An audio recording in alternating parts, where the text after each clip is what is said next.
Good afternoon, Doctor. We are from Group 10. The topic for our macroeconomics group assignment is the impact of unemployment on the gross domestic product from the year 2017 to 2021.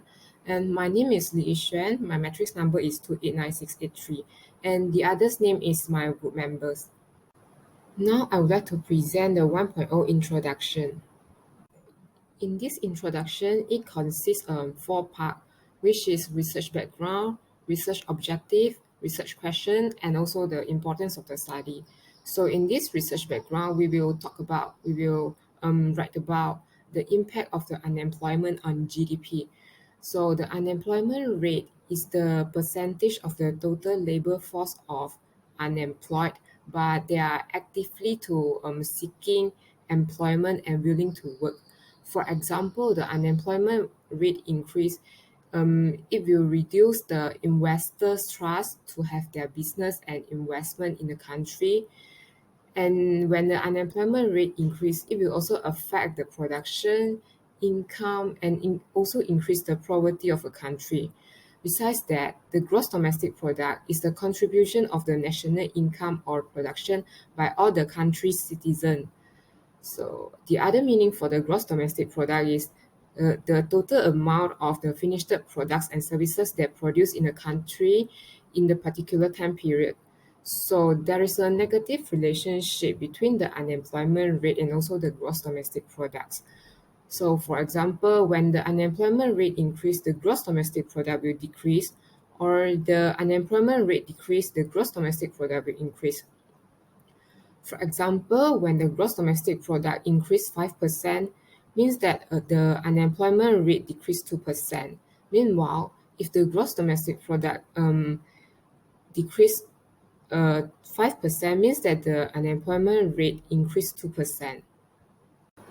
Then there's three research questions. So what are the factors that lead to the unemployment on GDP?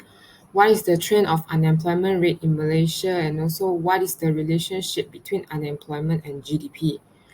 Then for the research objective is to analyze the unemployment trend in Malaysia, to identify the impact of unemployment on GDP in Malaysia, and also to study the relationship between unemployment and GDP. Last but not least is the importance of the study is to gain the knowledge on how the unemployment affect the GDP and also investigate the relationship between unemployment and GDP on how they influence each other. So that's all for me. Thank you. And now I will pass the time to Nazmi. Assalamualaikum warahmatullahi wabarakatuh. My name is Muhammad Nazmi bin Nasarudin. My matrix number is 278363. And now I'm going to talk about 2.0, which is literature review. In literature review, I was asked to review an article. The article title is Malaysia's jobless rate in fourth quarter of 2021 fell to lowest since COVID-19. In this article, I will explore how the dynamics of domestic and foreign markets, as well as characteristics such as immigration, population age, and education levels affect supply and demand all the macroeconomic level. Unemployment, productivity level of participation, total GDP, and goods are all connected metrics, and negative supply shocks by making productive activities that slow down due to global supply chain disorders and factory closure, especially those who are obligated to work because they cannot get permanent jobs, and the elimination of employees from the company that worsens and fails, causes problems, challenge. To start with, most informal employees are unable to resign or work from home. This indicates that they will be dismissed, and related MCO operations, and lack of health insurance and pension funds, as well as stress related to work caused by the uncertainty of work and fluctuating income, irregular income, lack of economic security. The number of unemployed workers are affected by the crisis is very high for two main reasons. The most affected industry is also the most prevalent, and two, most informal economic workers are entrepreneurs or work in companies with less than 10 employees who are more vulnerable to shocks. Good day, Dr. Aniza. My name is Zhen Nam and my metric number is 287091. It is necessary for us to undertake an analysis on the unemployment rate in Malaysia, as this is one of our research objectives. Based on the figure, we can clearly see that it has an upward trend on the unemployment rate in Malaysia from the year 2017 to 2020. Overall, the unemployment rate had risen from 3.4% in the year 2017 to 4.5% in the year 2020. Now, let us analyze the unemployment rate year by year. The unemployment rate was 3.4% in 2017, then it reduced 0.1% to 3.3% in 2018. The key factor for the decline in the unemployment rate is due to the steady situation in the labor market in 2018. In 2019, the unemployment rate remained the same as 2018 at 3.3%. The main reason for the constant unemployment rate is that the labor force participation increased in 2019 compared to the previous year, 2018. Unfortunately, the unemployment rate grew dramatically in 2020 compared to the previous year from 3.3% to 4.5%.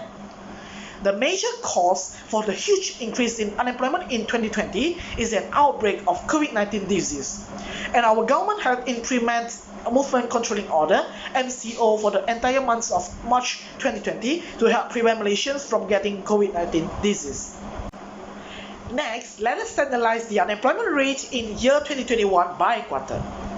The unemployment rate in first quarter of 2021 recorded at 4.8%, which was increased 0.3% compared to the year 2020. The main reason of the increase was still because of the implementation of MCO in the first quarter of 2021 that preventing the participation of labor force in the market. The unemployment rate was remained the same in the second quarter of 2021, which was 4.8%.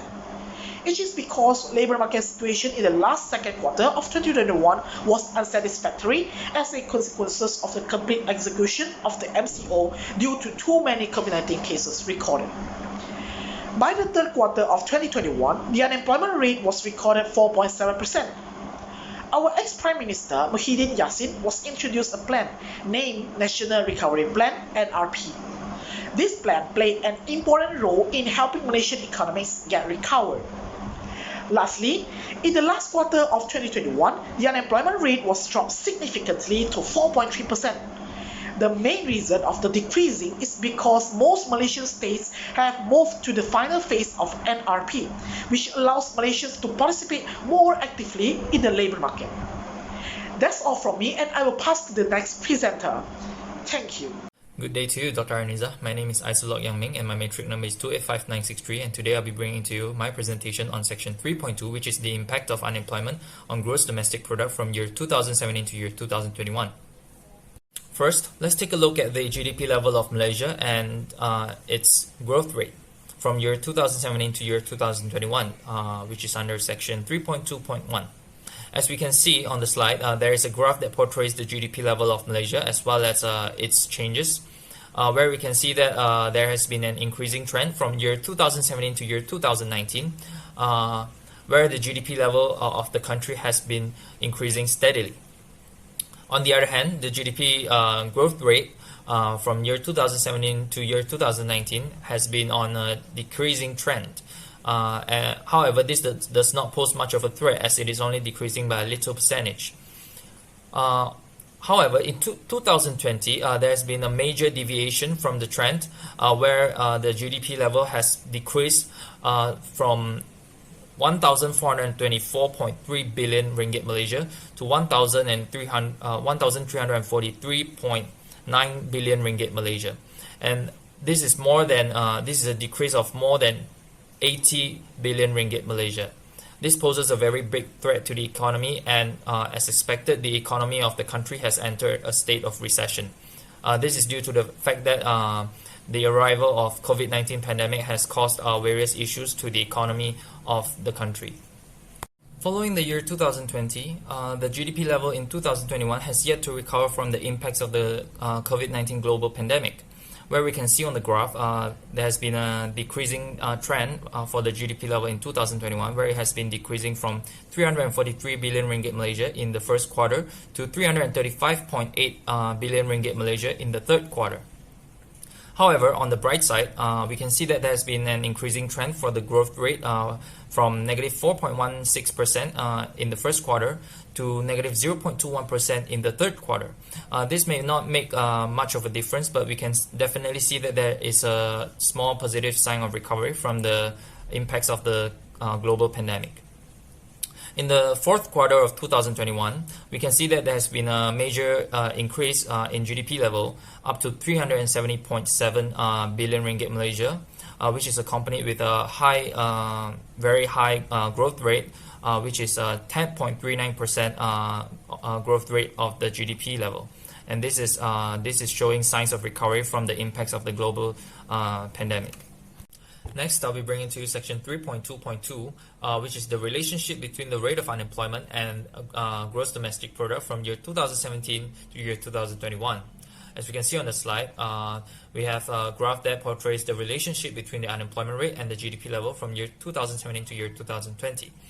As we can see, there are three sets of data, where the first set of data is represented by the blue bar charts, which represents the GDP level, while the other are of different lines of different colors, where the green line represents the GDP growth rate and the red line represents the unemployment rate.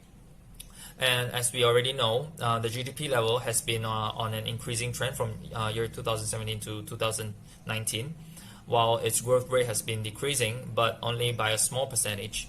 And this is due to the fact that the unemployment rate was very well maintained at a very low rate, or at full employment, where it is at 3.4% in 2017 and 3.3% in both 2018 and 2019.